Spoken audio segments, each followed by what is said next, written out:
Isaías capítulo 46, a partir do versículo 1. A palavra de Deus nos diz assim: Bel se encurva, Nebo se abaixa. Os seus ídolos são postos sobre os animais, sobre as bestas. As cargas dos vossos fardos são canseira para as bestas já cansadas. Eles juntamente se encurvam e se abatem. Não podem livrar-se da carga. A sua alma entra em cativeiro. Ouve-me, ó casa de Jacó, e todo o restante da casa de Israel. Vós a quem sustentei desde o ventre e levei desde o nascimento. Até a vossa velhice eu serei o mesmo, e ainda até a vossa idade avançada eu vos carregarei. Eu vos fiz, eu vos levarei, e eu vos trarei, e eu vos guardarei. A quem me fareis semelhante? A quem me igualareis? A quem me comparareis para que sejamos semelhantes? Gastam o ouro da bolsa e pesam a prata nas balanças. Assalariam o ourives e ele faz um Deus, e diante dele se prostram e se inclinam. Sobre os ombros o tomam, levam-no e o põem no seu lugar. Ali está, do seu lugar não se move. Se recorrem a ele, resposta nenhuma dá, e a ninguém livra da sua tribulação. Lembrai-vos disto, considerai, trazei-o à memória, ó rebeldes. Lembrai-vos das coisas passadas da antiguidade. Eu sou Deus e não há outro. Eu sou Deus e não há outro semelhante a mim. Amém? Fecha seus olhos por um instante. Apresenta ao Senhor esse tempo que você vai passar aqui. Que a palavra dele venha de encontro ao seu coração.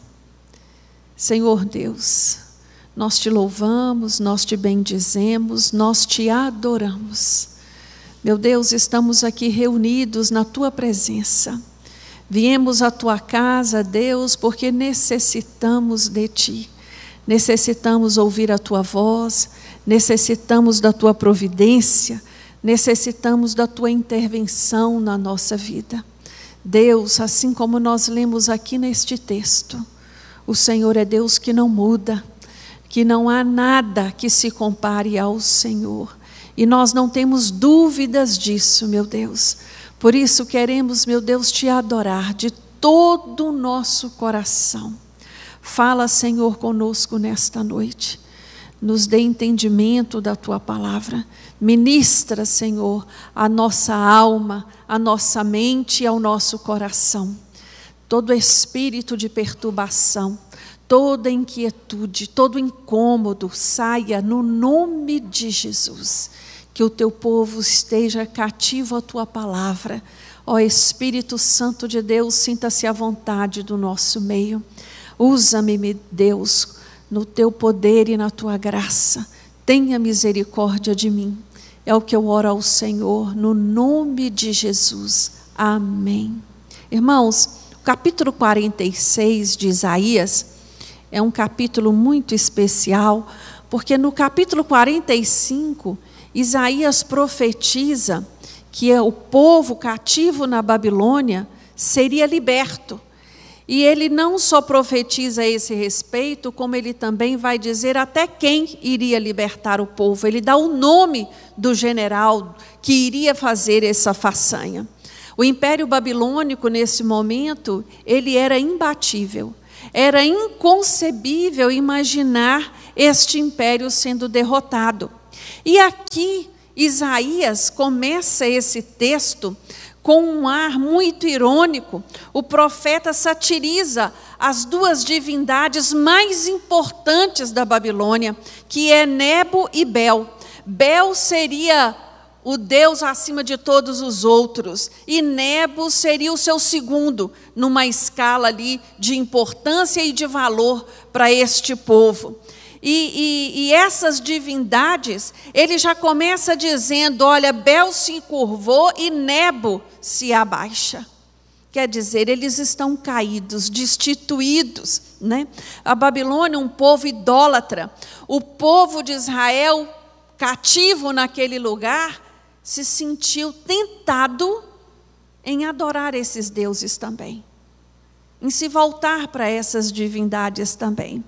E aqui no versículo 6 e 7 do capítulo de Isaías, ele vai falar, ele vai descrever como esses ídolos eram feitos, como eles eram fabricados, né? Juntava-se ali uma quantidade de ouro, uma quantidade de prata, contratava-se o ourives, aquele artesão a quem iria fazer, né? Depois de pronto, eles eram carregados com toda a pompa e honra nos ombros dos seus seguidores, levado ao local ao qual ele seria depositado. Ali ele ficava, na posição determinada por aqueles homens que o levou, e aquelas estátuas nada podiam fazer, nada podiam responder. Não havia nenhuma coisa que elas pudessem fazer a favor daquele povo. Subitamente, o relato de Isaías vai dizer que Ciro toma a cidade. A cidade foi derrotada pelo rei da Pérsia. E nessa derrota, ele vai descrever como essas duas entidades divinas, né, babilônicas, como esses dois deuses, vão ser tratados pela Pérsia. Vão ser arrastados. Vão ser colocados sobre uma carroça, vão ser levados, os templos foram saqueados, né? Não havia ali mais orgulho nenhum, não havia ali mais ostentação nenhuma. Esses deuses foram levados de uma maneira como deuses inúteis que são. Não poderiam fazer nada, não poderiam livrar o povo e nem poderiam livrar a si mesmos. O próprio texto vai dizer que eles foram levados cativos. Nesse tom de ironia do profeta Isaías, nós vemos aí ele sair de cena e entrar a voz de Deus. E Deus vai dizer a partir do versículo 3: ouve-me, ó casa de Jacó, e todo o restante da casa de Israel. Não sou eu que tenho sustentado vocês. Não sou eu que tenho cuidado de vocês. Eu não sou Deus que precisa ser carregado. Eu não sou um Deus que precisa ser levado daqui para ali. Eu sou único. Eu sou Deus vivo e sou exaltado. Sou eu que carrego vocês e não vocês que me carregam. Eu fico pensando nesta fala de Deus com este povo. Eu fico imaginando a tristeza de Deus, vendo aquele povo idolatrando deuses pagãos. A grande tragédia que eu vejo na vida do crente, muitas vezes dos nossos dias, é nós invertermos os papéis designados por Deus. Muitas pessoas têm tentado carregar Deus. E o nosso Deus não é carregado. É Ele que nos carrega. É Ele que nos leva. Meus queridos, esta passagem, ela foi escrita por um tempo específico, para um tempo determinado, para um povo específico. Mas os princípios que estão aqui são aplicados à minha vida e à sua vida nos dias de hoje. A Bíblia, tudo que está escrito nela, está escrito para o meu e o seu ensinamento. É assim que ela foi escrita. E olhando para esse texto, me vem uma pergunta à mente. Deus tem sido um fardo ou um refúgio na sua vida? Como tem sido o seu relacionamento com Deus? Vir à igreja cultuar ao Senhor é um peso ou é uma alegria? Você pode dizer como o salmista: alegrei-me quando me disseram, vou à casa do Senhor. Ou você vem só por cumprir uma obrigação? Deus, Ele nos quer com total inteireza de coração. O Novo Testamento nos apresenta Jesus como o maior carregador de fardos do mundo. O texto de Mateus 11, 28 nos diz assim: vinde a mim todos que estáis cansados, todos que estáis oprimidos, e eu vos aliviarei. Tomai sobre vós o meu jugo e aprendei de mim, que sou manso e humilde de coração. E encontrareis descanso para a vossa alma, porque o meu jugo é suave e o meu fardo é leve.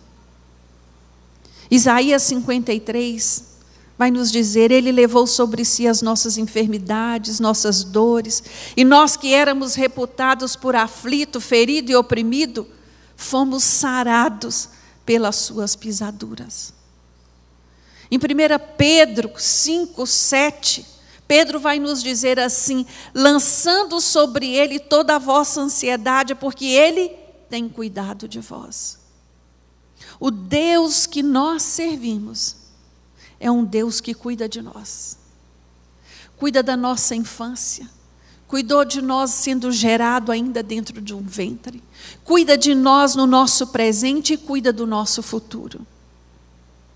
Esse texto, ele trouxe um acalanto tão especial ao meu coração, porque houve um período, não muito distante, em que eu vinha muito preocupada com a minha velhice. Era um questionamento meu com Deus. Meu Deus, como vai ser a minha velhice? Meu Deus, o Senhor que vê lá na frente, olha para a minha velhice. E eu lendo esse texto, o Senhor falou tão nitidamente ao meu coração: eu tenho cuidado de você até aqui, porque não vou cuidar da sua velhice. Descansa o teu coração. Às vezes, irmãos, nos afligimos, nos preocupamos com coisas que ainda estão tão distantes, estão tão longe. Mas a palavra de Deus vem dizer a mim e a você que o Senhor, o Deus que nós servimos, é um Deus que carrega os nossos fardos. Se hoje você chegou aqui cansado, exaurido, por tudo que tem acontecido na sua vida, descanse no Senhor. Entregue a Ele, deposite aos pés dEle todo o peso que você tem trazido nas suas costas. Irmãos, esse fardo a qual a Bíblia se refere não é das nossas responsabilidades como pais, mães, como profissional, como filhos, não. Isso é aquela carga que o mundo tenta colocar sobre os nossos ombros, que tenta sugar a nossa energia, que tenta tirar de nós a alegria. São preocupações extras que nos cercam de todos os lados. São as más notícias que vão trazendo problemas atrás de problemas. Mas a Bíblia diz que nós devemos lidar com cada dia de uma vez. O dia de hoje eu cuido de hoje. Amanhã eu vou cuidar de amanhã. Jesus vai nos dizer lá em Mateus 6,34, não vos inquieteis, pois pelo dia de amanhã, porque o dia de amanhã cuidará de si mesmo. Viva um dia de cada vez. Lide com o problema de hoje e amanhã com o problema de amanhã. Esses dias, uma aluna me falando, né, perguntei como ela estava, ela falou assim: pastora, matando um leão a cada dia. Eu falei: isso mesmo, é um por dia, não passa de um não. Os outros você deixa amarrado para amanhã. E ela riu, né? Mas é a verdade. É um de cada vez. Né? Manda fazer uma fila. Não se abale diante disso tudo que está aí. O texto de Isaías, o texto que acabamos de ler, nos mostra que o Deus que nós servimos nos trouxe até aqui nos seus braços. E não é aqui que Ele vai nos deixar. Ele tem nos ajudado a vencer, Ele tem nos guardado, Ele tem nos direcionado, e Ele vai cumprir isso até o dia que Ele nos chamar. Até a minha velhice, até a sua. Deus oferece não apenas esperança futura, irmãos, mas também ajuda para as nossas necessidades presentes.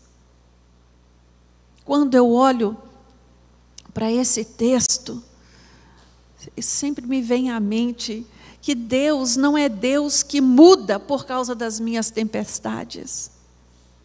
A minha pressa, a minha ansiedade, a minha inquietude não apressa Deus. Deus não se constrange com as minhas inseguranças. Deus não recua diante dos meus problemas. Deus não se espanta com os meus medos. Nós temos medos, irmãos? Temos. Mas Deus não se espanta com eles. Ele não muda por causa deles. A minha vida e a palavra de Deus, eu tenho visto e contemplado isso. Não tem fatalidade, não tem escombro, não tem caos, não tem dificuldade que desanimam a Deus.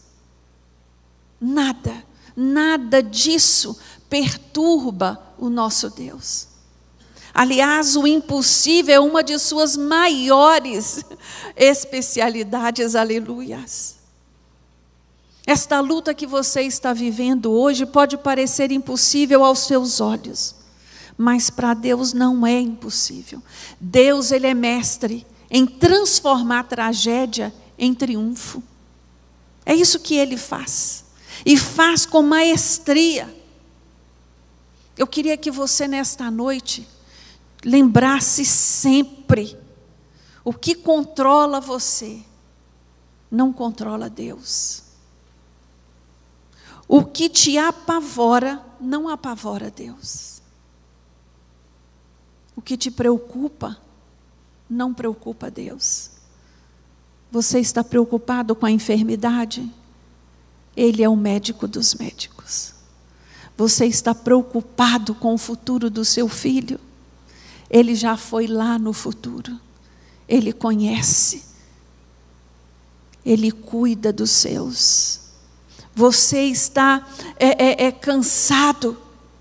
Descansa nele, porque ele não se cansa. Deus é Deus que trabalha a favor daqueles que nele esperam. Você tem esperado no Senhor, irmãos? Deus está trabalhando. A maneira de Deus trabalhar é diferente da nossa. Nós muitas vezes não vemos o seu mover, não vemos o seu agir. Deus trabalha de maneira silenciosa. Eu gosto muito de pensar numa semente plantada debaixo da terra. Ninguém vê aquela semente germinar até que o seu broto aponte, perfure a terra e saia. Mas ela está trabalhando, mesmo que eu e você não vejamos. Deus, Ele trabalha, Ele está o tempo todo trabalhando, e nós podemos, irmãos, nos apegar à palavra de Deus. Romanos 8:31 nos diz assim: que diremos, pois, à vista destas coisas? Se Deus é por nós, quem será contra nós? Quem será contra nós? Temos aí visto tantas teorias da conspiração, talvez até fundadas, nós não sabemos. É tanta mensagem, tanta conversa, tantos pensamentos tentando desestabilizar o homem. Tudo que se vê é negro, é assustador. Mas a palavra de Deus nos chama a voltar os olhos a Ele, a fixar nossos olhos a Ele. Isaías 46 vem confirmar para mim e para você que Deus é Deus que criou todas as coisas. Ele é o Deus criador. E como Deus criador, Ele nos conhece. Ele é a nossa fonte de força. Ele é o nosso guia em todas as circunstâncias da vida. É Ele que nos leva, irmãos, a pastos verdejantes. É Ele que nos conduz a águas tranquilas.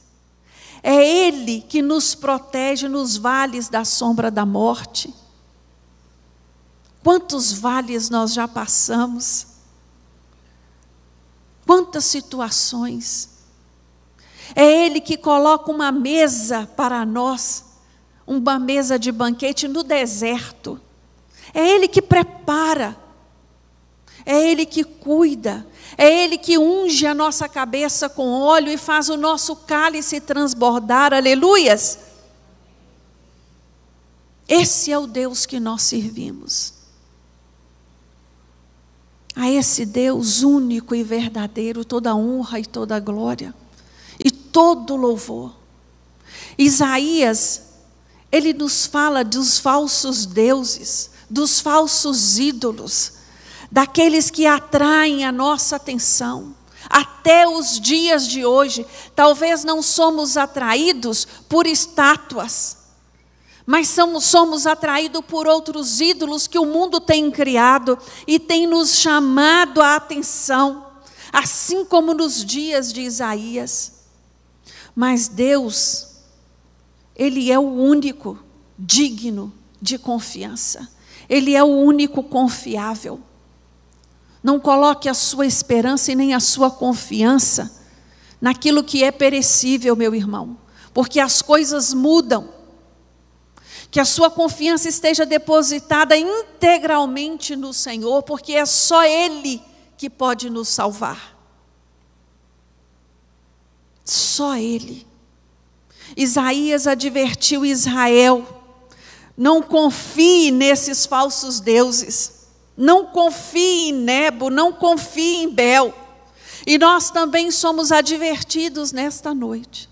Não deposite sua confiança naquilo que não é confiável. O único que pode te ajudar, o único que pode te alcançar, o único que pode responder às suas orações, o único que pode enviar resposta ao seu clamor é Deus. E Ele tem respondido. Muitas pessoas têm vivido as respostas das suas orações. E nesta noite eu queria te dizer, não desanime. Não desanime. Continue buscando. Continue orando. Mesmo que você não esteja vendo nada, continue buscando. Continue clamando. Vai falando com Ele. Vai dando testemunho. Vai profetizando, vai tomando posse da sua palavra. É Ele que nos diz: até a vossa velhice eu serei o mesmo, e ainda até a vossa idade avançada eu vos carregarei. Amém? Vamos ficar de pé? Fala com o Senhor. Senhor, a minha vida está depositada nas tuas mãos. Os meus sonhos, os meus planos, tudo que eu tenho está nas tuas mãos. A minha família, o meu trabalho, a minha casa. Comece a apresentar a Deus. Se por acaso, se porventura, tem algo que tem te impedido de servir ao Senhor com toda a inteireza do seu coração, separe-se disso nesta hora. Fala com Deus. O Senhor é o Senhor da minha vida. Somente ao Senhor eu servirei. Não fique em caminho dúbio, um pé na igreja, um pé no mundo, pensamentos dúbios, um pé pensando em Deus e ao mesmo tempo pensando nas coisas do mundo. Busque se santificar a Ele e você irá testemunhar das maravilhas de Deus na sua vida. Senhor meu Deus, coisa linda é olharmos para a Tua palavra e ela ir de encontro, Senhor, às nossas questões, de encontro ao nosso coração, trazer resposta às nossas angústias, confrontar os nossos pensamentos. Deus, muito obrigado por esta palavra tão preciosa. Meu Deus, que ela venha trazer conforto ao coração do aflito, que ela venha trazer coragem ao coração daquele que está amedrontado, que ela venha trazer paz ao coração do angustiado nesta noite. Oh Deus, a tua palavra tem poder para fazer estas coisas, porque ela penetra o mais íntimo do nosso ser. Oh Deus, alcança os teus filhos, aqueles que estão no templo e aqueles que estão nos assistindo nesta hora. Envia, Deus, resposta, envia socorro. Meu Deus, envia a paz que excede todo o entendimento. Eu sei, Deus, que muitos dos teus filhos entraram por esta porta aflitos, afligidos pelas situações as quais estão vivendo, mas que eles possam descansar no Senhor, que eles possam entender verdadeiramente que o Senhor é Deus que cuida. O Senhor não está distante, os teus olhos estão postos sobre nós, é a tua palavra que nos testifica assim. Oh Deus, ajuda, Senhor, a tua igreja, ajuda o teu povo, que eles possam experimentar o teu milagre diário e perceber o teu agir e o teu mover, mesmo que os olhos naturais não sejam capazes de ver, mas que os olhos espirituais possam contemplar aquilo que o Senhor está fazendo a favor da tua igreja, aleluias. Eu te louvo, Deus, e eu te agradeço, porque o Senhor é Deus que vê, o Senhor é Deus que ouve, o Senhor é Deus que fala com o teu povo, o Senhor é Deus que trabalha a favor daquele que te ama, e o nosso coração é grato, porque nós não temos dúvidas, Deus, do teu agir, aleluias. Por isso eu te peço nesta noite, fortalece a fé dos teus irmãos. É o que eu oro a ti no nome de Jesus, com meu coração agradecido. Amém. Louvado.